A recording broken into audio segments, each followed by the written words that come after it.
Bonjour à tous mes amis du blog SOS Stress. Alors, aujourd'hui, comme vous avez pu le voir, c'est un titre assez particulier, puisque c'est comment passer d'une cocotte minute ambulante à la zénitude. Alors, la cocotte minute, c'était moi avant, et pourquoi aujourd'hui j'ai décidé de vous dire, en fait, de vous aider à travers le parcours que moi-même j'ai fait, parce qu'on me demande souvent dans les commentaires ou par mail, mais comment vous êtes passé, vous, de cet état de stress ô combien intense à la zénitude. Alors la zénitude, c'est pas, je suis pas zen H24, hein, mais je suis, disons, zen, allez, pas mal quand même. Bon, et surtout, je ne me mets plus en colère à tout, pour tout et pour rien. Enfin, je suis passé vraiment, je suis plus du tout cocotte minute.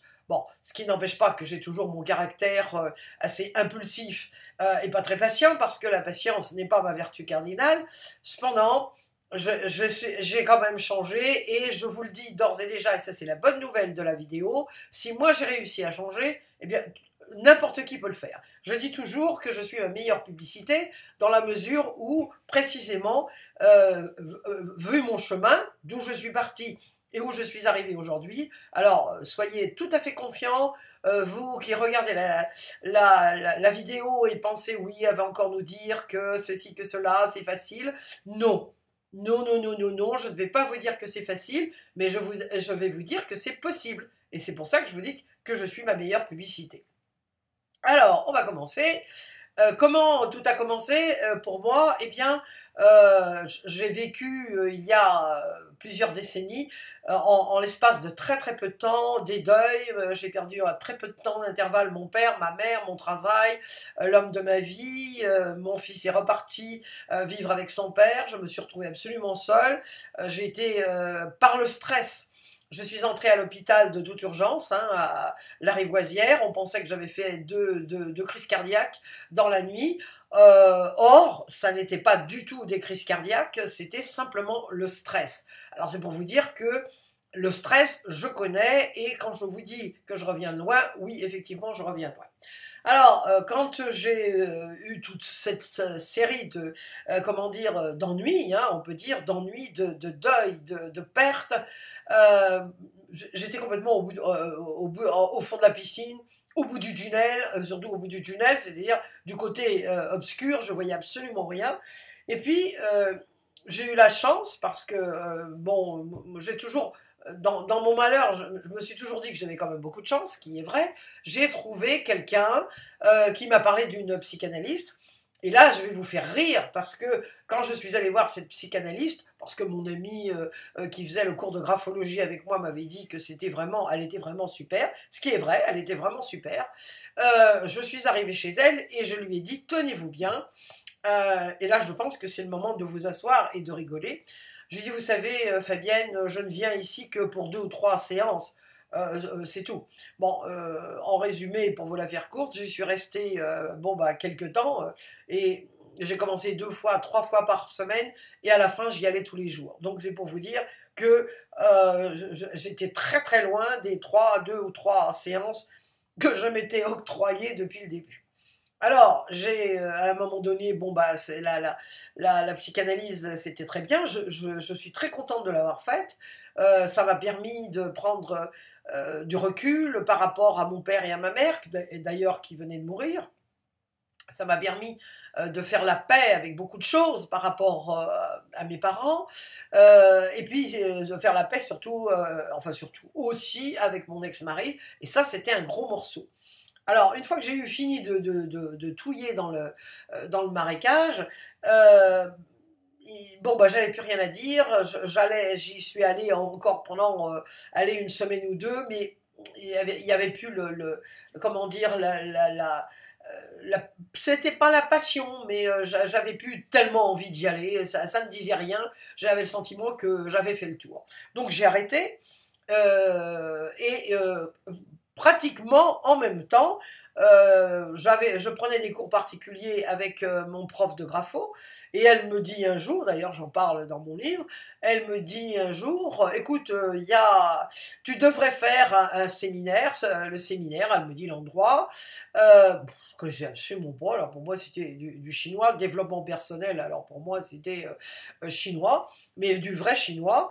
D'ailleurs elle m'a pas dit que c'était du développement personnel, elle m'a dit, tu devrais faire ce cours, ça serait bien pour toi. Je ne peux pas te dire ce que c'est, je ne peux pas te dire quel résultat non plus, quelle est la finalité de ce cours, mais je suis certaine que ça va te faire du bien. Bon, c'est assez cher, me dit-elle. Bon, curieusement, j'ai accepté, j'ai payé, voilà. Je crois que j'étais à un tel degré de désespoir, de mal-être, de stress, que là, mon petit ange gardien, enfin, mon petit ange, il a dû dire, bon, celle-là, il faut vraiment lui donner quand même un petit coup de pouce, parce que sinon, elle va mal finir. Donc, je suis allée suivre cette formation, je suis arrivée à cette formation, enfin, c'était pas une formation, c'était un séminaire hein, qui durait 3 jours et demi, et puis pratiquement tout de suite, hein, le vendredi, chacun participait, chacun disait pourquoi elle était venue, et à un moment donné du séminaire, moi je dis, ben voilà, j'ai une copine, elle est toujours en train de me rabaisser. Alors ça, je me rappelle parfaitement. Et la fille me dit, bon, je vous la fais encore courte, parce que bon, c'était il y a tellement longtemps, 30 et quelques années, 35 ans, peut-être que... elle me dit, mais le résultat, c'est que j'avais une part de responsabilité là-dedans. Oh là là là là là là, mes pauvres amis.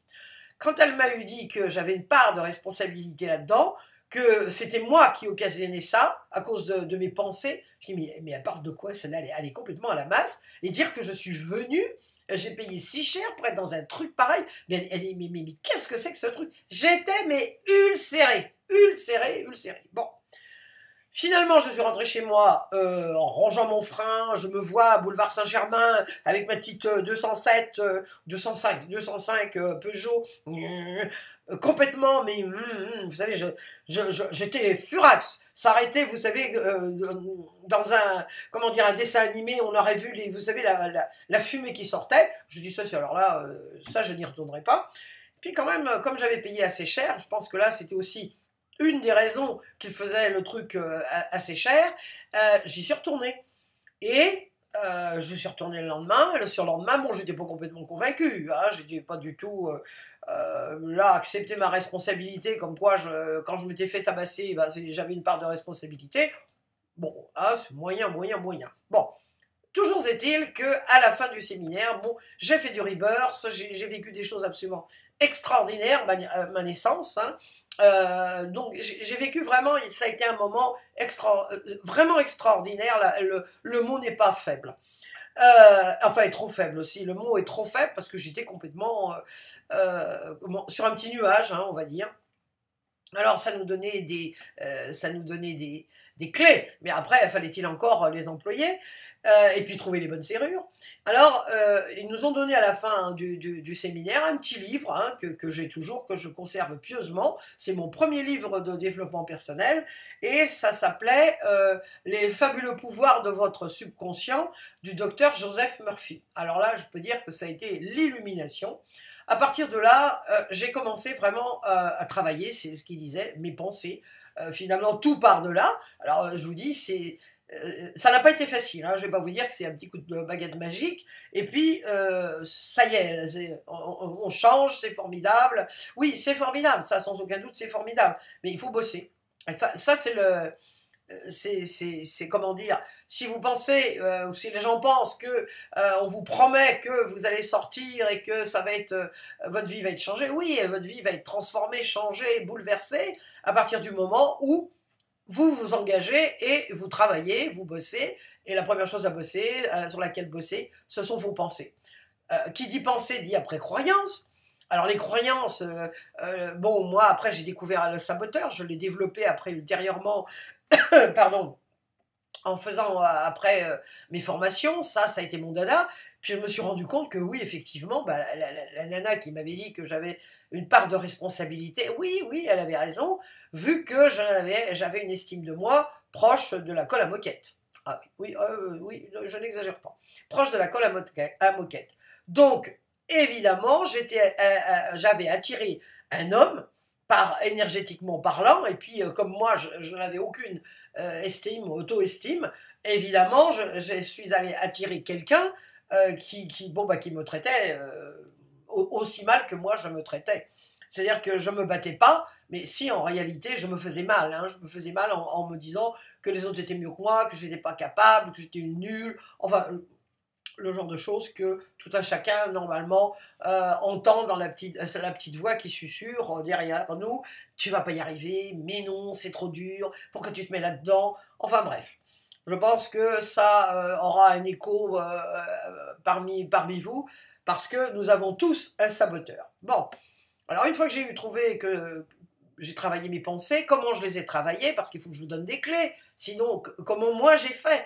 Bon, c'était assez simple, hein, je me suis rendu compte, parce qu'entre-temps, je m'étais formée en hypnose, et on avait appris la technique du stop, justement, pour stopper les pensées négatives, bien sûr. Si vous avez une pensée positive qui vous dit que vous êtes la plus extraordinaire, la plus extraordinaire des gens, des personnes, surtout gardez-la.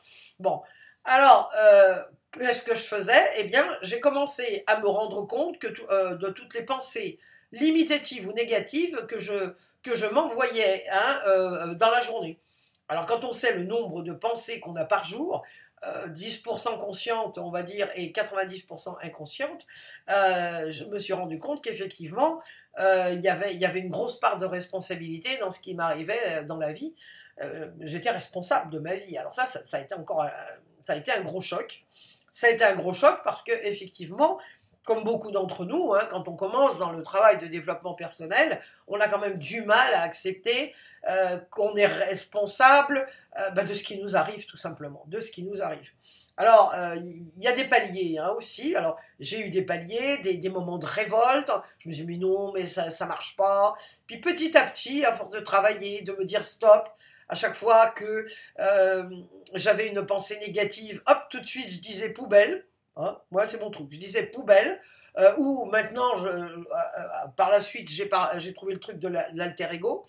Vous trouverez les techniques. Hein. Il y a certaines techniques dont je ne vais pas parler beaucoup dans cette vidéo parce que je vous mettrai ensuite le lien des articles qui sont déjà parus sur le sujet, sur mon blog. Bon.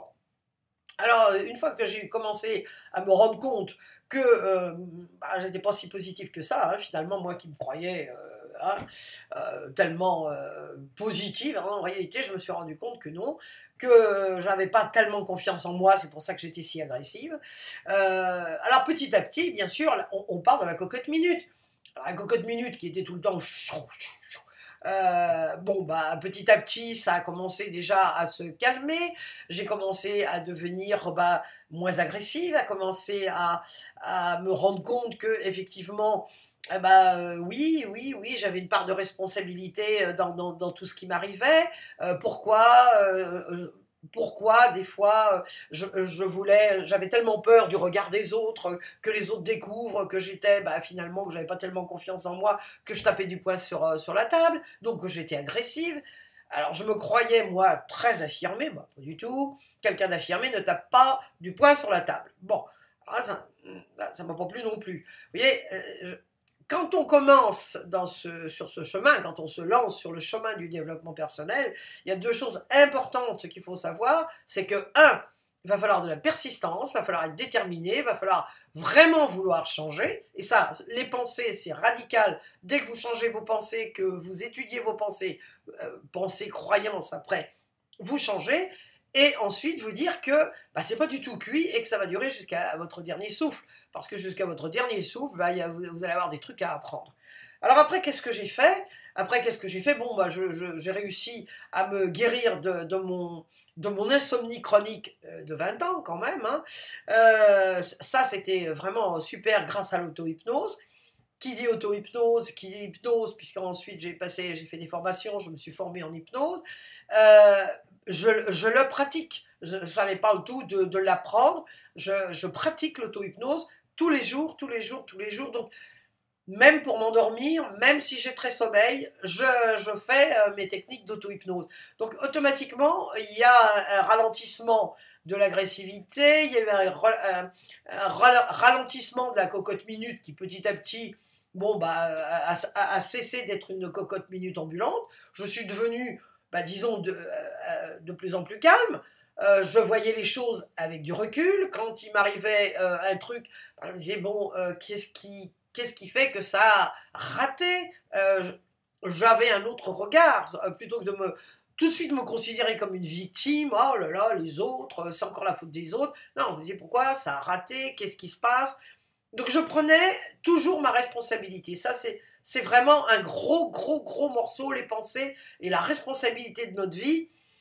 Ouh là là, ça je peux vous dire que ça n'a pas toujours été facile. Je me suis rebellée souvent. Ça, oui, parce que je suis un brave bélier, bien bélier, hein, ça sans aucun doute.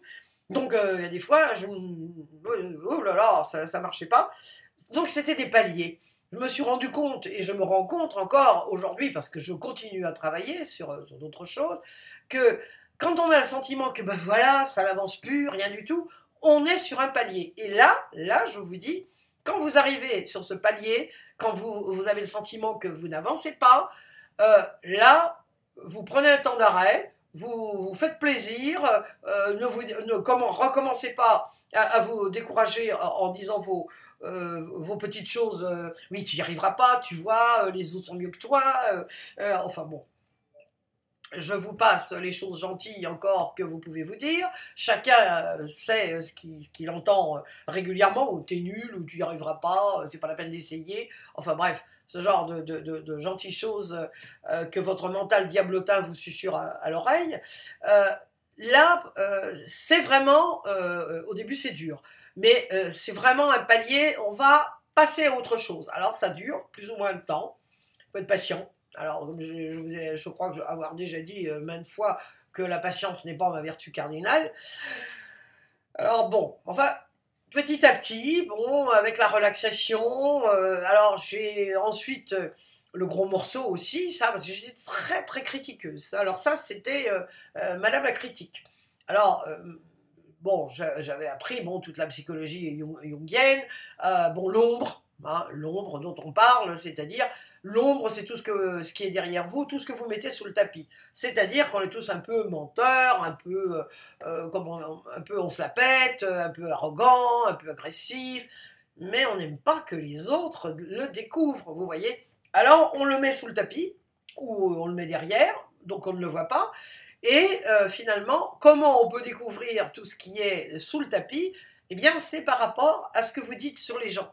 Dès que vous parlez de quelqu'un, dès que vous critiquez quelqu'un, je te critique, mais en réalité, je parle de moi. On ne peut pas voir chez l'autre quelque chose qui ne nous appartient pas. Par exemple, moi, je suis incapable de voir quelqu'un qui est un escroc.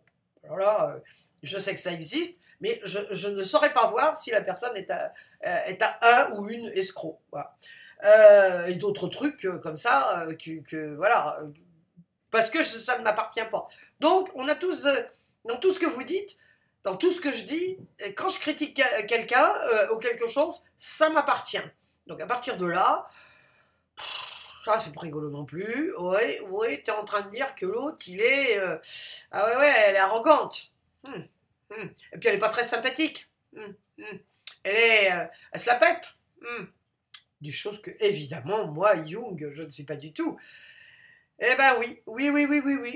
Alors quand je dis Jung, je parle de moi évidemment puisque c'est mon parcours, mais à chaque fois que vous parlez de quelqu'un, là c'est une façon de faire une thérapie finalement bon marché, puisque là c'est vous qui la faites avec vous-même, et à chaque fois que vous critiquez quelqu'un, vous critiquez vous. Donc, ah, voilà, donc je me la pète. Alors, je me la pète, oui, quand est-ce que je me la pète? Bon, alors je m'arrête et je retrouve bien sûr des circonstances dans lesquelles je me la pète, dans lesquelles je suis arrogante. Alors, une chose très importante, hein, enfin mes clients parfois restent assez choqués quand je leur dis, oui, si vous voyez que l'autre est un voleur, c'est que vous aussi, vous avez ce défaut. Alors là, tout de suite, je vous mets les pendules à l'heure. Vous pouvez voir le Madoff, hein, je donne toujours cet exemple, le Madoff qui est l'escroc par excellence, le voleur, bon, il a volé des millions et des millions. Alors lui, il est d'une échelle allez, de 1 à 100, il est à 98, 99. Et vous pouvez être à 0,5. Mais vous êtes un peu voleur. Voilà, alors voleur, ça veut dire que vous donnez des coups de fil à votre bureau, hein. Oui, je sais qu'aujourd'hui c'est passé dans les us et coutumes, mais quelque part on voit un peu quand même la société. Vous faites des photocopies, bah oui, tout le monde le fait, mais c'est pareil, c'est pas du vrai vol, mais c'est un petit vol quand même. Bon, quand même, on est en train de piquer quelque chose à la société. Alors, effectivement, c'est pas important. Et c'est pas important de vous prendre le chou non plus si vous découvrez que bah, vous avez ah oui, oui, tiens donc bien c'est un roublard. Celui-là c'est un roublard. Je m'étais rendu compte que de temps en temps je disais de quelqu'un ah oui oui celui-là c'est un roublard. Ben oui, je me suis rendu compte que moi aussi de temps en temps à ça j'étais un peu roublard. C'est pas rigolo, mais ça fait partie des choses que j'avais mises sous le tapis. Et une chose qui est très importante, c'est que plus vous faites ce travail de découvrir vos failles, vos faiblesses, plus vous devenez fort. Ah, pourquoi? Alors on devient fort parce que plus vous allez découvrir ce qui est, plus vous allez accepter, parce que c'est l'acceptation qui est importante, plus vous allez accepter de vous montrer avec vos faiblesses, un peu roublarde, bah oui, des fois je suis un peu roublarde, ah bah oui, des fois je suis un peu manipulatrice, oui, oui, oui, vous n'aurez plus peur que les autres le découvrent, vous n'aurez plus peur du regard des autres, puisque vous le savez déjà, vous l'avez accepté, vous l'avez intégré. C'est ce que disait Jung, on ne peut rien changer qui n'ait été auparavant, enfin, Jung, grand-père Jung, Carl Gustav, qui n'ait été auparavant accepté. On ne peut pas guérir. Hein, on ne peut pas entamer un processus de guérison tant qu'on n'a pas accepté qu'on était malade. Oui, ça semble logique, mais malheureusement, c'est ce qui se passe comme ça. Donc, accepter que effectivement, on a des lacunes. Alors, tout ça pour vous dire que la cocotte minute, petit à petit, elle était de moins en moins cocotte minute, de moins en moins cocotte minute, et maintenant, je peux dire que je ne suis plus du tout cocotte minute. Bon, il faut vraiment, pour que j'explose, il faut vraiment m'en faire, je me rappelle pas avoir explosé depuis, je sais pas, très très longtemps, depuis 2 ans, 3 ans. Ça m'arrive, je ne vais pas dire que ça ne va pas m'arriver, mais je veux dire, rien de comparable avec la personne que j'étais avant. Je ne suis plus stressée, enfin, tout le monde est stressé maintenant, même quand on attend le bus et qu'il n'arrive pas, oh là là, c'est stressant. Non, enfin, je veux dire, c'est ennuyeux. Hein, ennuyeux, mais c'est pas stressant. Donc il faut faire très attention aussi d'arrêter d'employer le mot stress pour tout. Parce que, voilà, vous n'avez plus de lait chez vous, oh là là, c'est stressant. Ouais, plus de lait, bon, voilà, vous boirez de l'eau ou vous ne boirez pas de lait, et puis c'est tout. Vous voyez, je veux dire, il faut relativiser, j'ai commencé à relativiser les choses, j'ai commencé à voir les choses d'une autre façon, donc en acceptant ma part de responsabilité. Pourquoi? Alors, une chose très importante, moi qui étais très intuitive, j'avais toujours été très intuitive, eh bien j'ai fait de plus en plus confiance à mon intuition, et qui dit faire confiance à son intuition dit se faire confiance, parce que comme je vous avais dit que mon auto-estime était proche de la colle à moquette, aujourd'hui, voilà, j'ai une excellente estime de moi, j'ai une bonne confiance en moi. Bon, de temps en temps, le père Oscar, qui est le nom de mon saboteur, il attaque, mais c'est une fois par an. Hein. Avant, c'était tous les jours, tous les jours. Donc vous voyez, c'est un processus. Alors, ne vous prenez pas le chou, encore une fois, en vous disant, oh là là, ça va être dur. Petit pas par petit pas, voilà, jour après jour. Félicitez-vous pour tout ce que vous faites, hein, les bravos. Hein, vous trouverez dans l'article aussi l'article sur les bravos. C'est très important de se féliciter, de se dire, ben voilà, bon, dans mon cas, Young, bravo, aujourd'hui tu as fait ci, tu as fait ça. Ce qui est important, ça n'est pas parce que vous avez fait une machine à laver, parce que c'est pas des trucs transcendants, quoi, vous voyez, on fait pas des trucs transcendants. tous les jours, même des fois par an, vous voyez. Cela dit, ce qui est important, c'est de reconnaître que vous avez fait des choses, que vous êtes, ah dis donc, je me rends compte de temps en temps, je dis, ah bah tiens, tu critiques de moins en moins, ça, Jung, je te félicite. Donc, vous voyez, c'est ça, petit à petit, ne vous mettez pas comment dire, des objectifs à n'en plus finir. Vous savez, les narcotiques anonymes, les alcooliques anonymes, enfin tous les débiteurs anonymes, ils travaillent 24 heures par 24 heures. Donc, eux, ils savent que effectivement, quand on prend un engagement, 24 heures, c'est déjà très très bien. C'est la technique des petits pas, du Kaizen, hein, que les Japonais appellent ça le Kaizen. Euh, vous aurez tout ça après la vidéo, tous les renseignements après la vidéo. Donc, allez-y petit à petit, donnez-vous du courage, dites-vous que vous allez y arriver à votre rythme, chacun y va à son rythme. Euh, il y a encore des trucs que je découvre, que je dois, des choses qui par exemple, m'énervent. Alors, si je vois par exemple un truc aussi très important, si je vois autour de moi, il y a beaucoup de gens énervés ou agressifs, alors ou agressifs et énervés, ou je suis attirée, je vois des gens, oh là là, qu'est-ce qu'ils sont énervés, oh, est-ce qu'ils sont stressés? Stop. Alors là, stop. Arrêtez-vous, revenez vers vous et dites-vous, mais qu'est-ce qu'il y a, donc dans mon cas, qu'est-ce qu'il y a, Jung, qu'est-ce qu'il y a qui te stresse? Enfin, qui te stresse, qui t'angoisse, ou qui te stresse, qu'est-ce qu'il y a qui va pas? Parce que si vous avez tout un tas de gens agressifs autour de vous, c'est qu'il y a une espèce de guerre à l'intérieur de vous.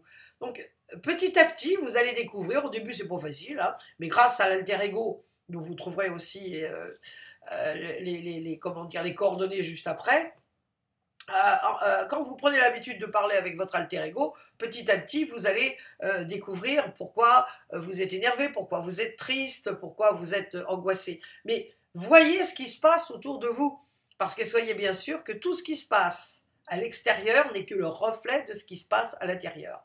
Donc, arrêtez-vous, prenez le temps de revenir vers vous et de vous dire qu'est-ce qui se passe dans ma vie qui fait qu'autour de moi, j'ai tout un tas de gens qui sont tristounets. Qu'est-ce qui est triste? Pourquoi je suis triste? Qu'est-ce qui m'attriste dans ma vie? Vous voyez?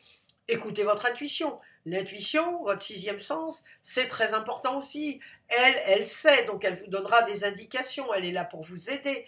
Faites confiance. Faites-vous confiance. C'est le maître mot. Mais la confiance, ça ne s'acquiert pas comme ça du jour au lendemain. Ça, c'est effectivement, faut travailler aussi, là encore, faut encore un peu bosser. Puis petit à petit, en reconnaissant ce que vous avez fait, en ayant de la gratitude pour tout ce que vous avez, ça c'est important aussi, la gratitude, eh bien vous allez voir que petit à petit, vous allez changer. Alors ça prendra 1 an, 2 ans, 5 ans. euh, Moi, ça a pris de nombreuses années. Puis un jour, bon, bah, je me suis dit, oh, j'ai passé un palier. Oh, un autre palier. Oh, un autre palier. Vous fixez des buts petits, des petits buts. Hein, des petits buts. Ne vous mettez pas un truc mais à tout casser, parce qu'après, vous allez vous décourager. Alors que si vous faites, tiens, bah oui, tiens, demain, je vais faire, je vais faire 100 mètres à pied, plutôt que, ou 200 mètres à pied. Plutôt que aller en voiture chez le boulanger, ben je vais y aller à pied. Oui, 200 mètres, c'est pas beaucoup, mais c'est 200 mètres, c'est un petit pas. Là, moi, je crois beaucoup aux petits pas, petit pas par petit pas. On voit ce que ça a donné au Japon, puisque le Japon était détruit à 90%, et aujourd'hui, c'est une des grandes puissances mondiales. Grâce au Kaizen, grâce justement à ces petits pas, que tout un chacun, chaque Japonais a fait après la Deuxième Guerre mondiale, alors que leur pays était détruit à 90 ou 95%. Donc vous voyez, c'est un message d'espoir que je veux vous donner, je répète, si moi j'y suis arrivé, tout le monde peut y arriver. Mais évidemment, enfin non, mais non, on dit pas mais. Et il faudra travailler un petit peu, il faudra vous donner, de temps en temps, vous aurez, oh là là, vous aurez des moments de révolte, vous aurez des moments de doute, c'est normal, ça fait partie du processus, et petit à petit, vous allez vous voir avancer, et un jour, comme moi, vous passerez de la cocotte minute ambulante à la zénitude. Eh bien, écoutez, mes chers lecteurs, tous les personnes qui verront, je vous souhaite vraiment de devenir sans stress. Voilà, c'est ce que je vous souhaite, de cheminer vers la zénitude. La zénitude, c'est quand même comment dire, un état beaucoup plus agréable. La zénitude et la confiance en soi. Ce sont deux états vraiment qui sont beaucoup plus agréables que le stress et les cocottes minutes. Voilà, je vous souhaite une excellente journée, une excellente soirée au moment où vous verrez, et je vous dis à très très bientôt pour une prochaine vidéo.